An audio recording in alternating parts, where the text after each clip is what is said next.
తెలంగాణ రాష్ట్రంలో ప్రగతి రథచక్రాలు ఆగకుండా ఉండాలంటే వచ్చే ఎన్నికల్లో మళ్లీ కేసీఆర్కి పట్టం కట్టాలని మంత్రి కేటీఆర్ అన్నారు. ఉప్పల్ చౌరస్తాలో 25 కోట్లతో 6 ఎంట్రీ ఎగ్జిట్లతో నిర్మించిన స్కై వాక్ను, అదేవిధంగా శిల్పారామంలో 10 కోట్లతో ఏర్పాటు చేసిన మల్టీపర్పస్ ఫంక్షన్ హాళ్లను ఆయన ప్రారంభించారు. ఈ సందర్భంగా తెలంగాణలో ఇప్పటివరకు జరిగిన అభివృద్ధి పనులతో పాటుగా ప్రతిపక్షాలపై బీజేపీ, కాంగ్రెస్ నాయకులపై విరుచుకుపడ్డారు మంత్రి కేటీఆర్.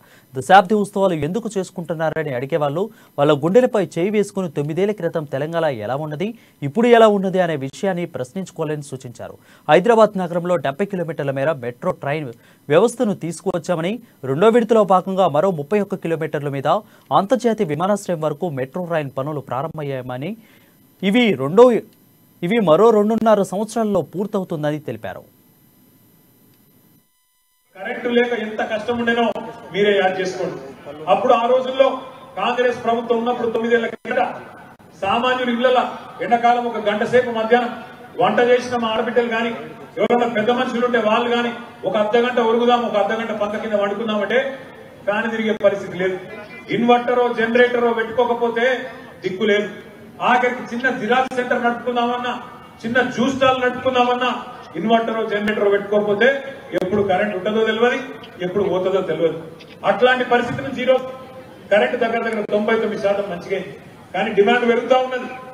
పరిశ్రమలు వస్తున్నాయి, పెట్టినారు. నాకు నిజంగా మల్లాపూర్ది మంచిగా ఉంది, సంతోషం.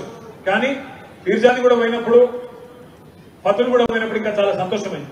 ఎందుకంటే అక్కడ పోతే 3 మతాలకు సంబంధించిన శ్మశానాలు ఒకటే దగ్గర కట్టిరు.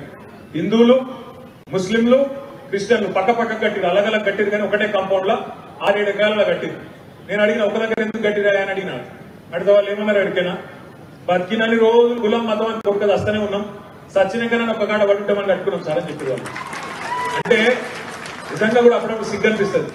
పొదికు నీళ్లు లేవురా అయ్యా, కరెంటు లేదు, ఇంకా బాగా చేసుకోవాలి అని ప్రజలు బాధపడుతుంటే, అవస్థలు పడుతుంటే ఇవేమి పట్టవు కొంతమంది. తెల్లారులేస్తే నీ కులం ఏంది, నీ మతం ఏంది, కేసీఆర్ జైల్లో పెట్టాలి, ఇంకా కేసీఆర్ వెంటనే దించేయాలి, కేసీఆర్ ను గుంజేయాలి, ఇదే